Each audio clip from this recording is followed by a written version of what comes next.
Friends, हमें लग रहा है हर तरफ सोसाइटी में कैंसर के केसेस बढ़ रहे हैं, लोगों को कैंसर ज़्यादा हो रहा है।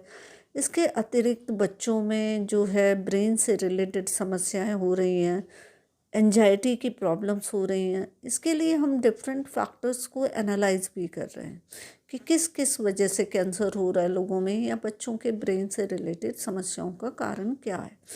परंतु एक फैक्टर जिसकी तरफ हमारा ध्यान कम है वह है हैवी मेटल्स।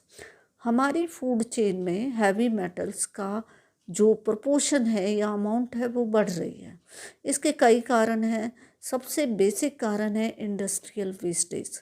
हमारे पानी में इंडस्ट्रियल वेस्टेज जो कि नदियों में मिलाया जाता है, उसमें हैवी मेटल्स की मात्रा होती है और फिर वह ज़मीन में जहाँ फसलें उगाई जाती हैं वहाँ पर और पानी के सोर्स के रूप में हमारे खाने में पहुँचती हैं हैवी मेटल्स और हमारे शरीर में पहुँच जाती हैं।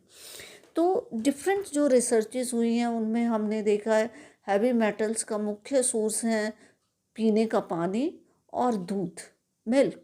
मिल्क में हैवी मेटल्स का कंटेंट इनवेरिएबली सभी जो हमने रिसर्चेस की हैं सिटीज़ में उनमें अधिक पाया गया, और उसका कुछ प्रपोर्शन उस एरिया में उगाए जाने वाली सब्जी अनाज उनमें भी अधिक हो जाता है। और हैवी मेटल्स की ख़ास बात यह है कि वो एक बार हमारे शरीर में प्रवेश कर जाती हैं फूड के द्वारा, तो वो शरीर से इजीली बाहर नहीं निकल सकती। यूरिन के थ्रू उनका एक्सक्रीशन नहीं होता है, वो जाकर हमारी बॉडी के टिश्यूज़ सेल्स में जमा हो जाती हैं और फिर जमा होकर उनको डैमेज करती हैं, स्पेसिफिकली न्यूरॉन्स को। न्यूरॉन्स में जहाँ हैवी मेटल्स जमा होंगी वो न्यूरॉन्स नष्ट हो जाते हैं और ब्रेन का साइज़ ऐसा देखा जाता है जहाँ हैवी मेटल्स की टॉक्सिसिटी है वहाँ पर लोगों का ब्रेन साइज़ लगातार घटता जा रहा है। जो हैवी मेटल्स जिन ज़्यादातर हमें नुकसान पहुंचा रही हैं उनमें है लेड, एल्युमिनियम, आर्सेनिक, कैडमियम। और इन सभी मेटल्स का जो प्रोपोर्शन है या डेली इनटेक है वह देखा गया है परमिसिबल लेवल से ज़्यादा है हमारे कंट्रीज़ में, और इस वजह से ये समस्याएं हो रही हैं। खाने और पानी और दूध के अलावा जो मुख्य सोर्स हैं जिनसे हैवी मेटल्स हमारे शरीर में पहुंच रही हैं वे हैं पेस्टिसाइड्स, फूड एडिटिव्स और दूसरी फार्मास्यूटिकल प्रिपरेशंस या दवाइयाँ। इनके थ्रू हमारे शरीर में हैवी मेटल्स प्रवेश कर रहे हैं और किस तरह के डिजीज़ कॉज कर रही हैं।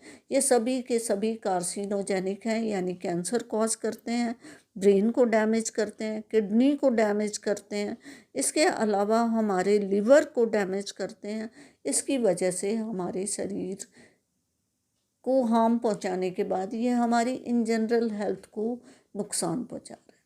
तो अगर हमें हैवी मेटल्स के इस दुष्परिणाम से या एडवर्स हेल्थ इफेक्ट से बचना है तो हमें अपनी फूड चेन पर भी ध्यान देना पड़ेगा। अब ये समय आ गया हमें अपने एनवायरनमेंट को भी देखना है। हमारा जो पीने का पानी है, इरिगेशन का पानी है, वो इन हैवी मेटल से दूषित ना हो।